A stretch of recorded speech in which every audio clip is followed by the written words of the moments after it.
One of the things I think that it's difficult for men to understand is that we're going through an evolution at the moment. It's not really a male loneliness epidemic.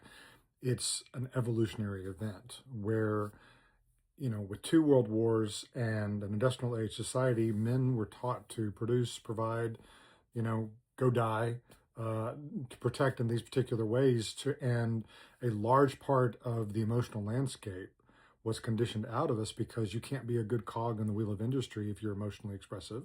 You can't go kill millions of men and still be emotionally responsible. You've got to take that away. So we literally were conditioned to not have emotion. And we as a society told men this is what a real man is. And it's always been bullshit because men, just like women, have the ability to be a full spectrum emotional being. That's absolutely true. If you look at, who some of the greatest minds in psychology, of course, there's a lot of women, but there are a lot of men also. We know how to access different things. It's just a lot of it's been conditioned out of us by society.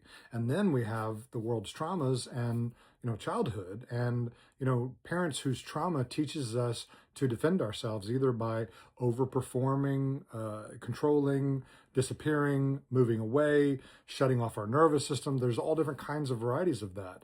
And so now, that happened when we were children, but the neural system, unless you interrupt that pattern, it keeps playing the same record. And now, 30, 40 years later, we're in relationships where what came on board to protect us is now blocking us from connecting and growing the way that we actually, our soul would really like to.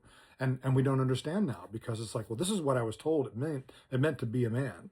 And now it seems like that rule has changed. Yeah, because we've evolved, because as women have been given more choices, they have also stopped wanting to be in a survival, patriarchal, society, what I call survival masculinity, where the world externally tells a man who he is instead of you telling yourself who you are, right? So that's the difference between survival masculinity and sovereign, like own your own neurosystem, as opposed to, wow, it's not okay for me to not be okay. And, stop acting like a woman. You better get in line. Oh my God, shut up, right? Like, learn how to stay in the room when a woman expresses emotion. How about that? Learn to have capacity to not collapse, to not armor, to not go into performance, to not explain, to not defend, to just be able to stay long enough that you can decenter and see and feel what she feels. And what happens when you do that?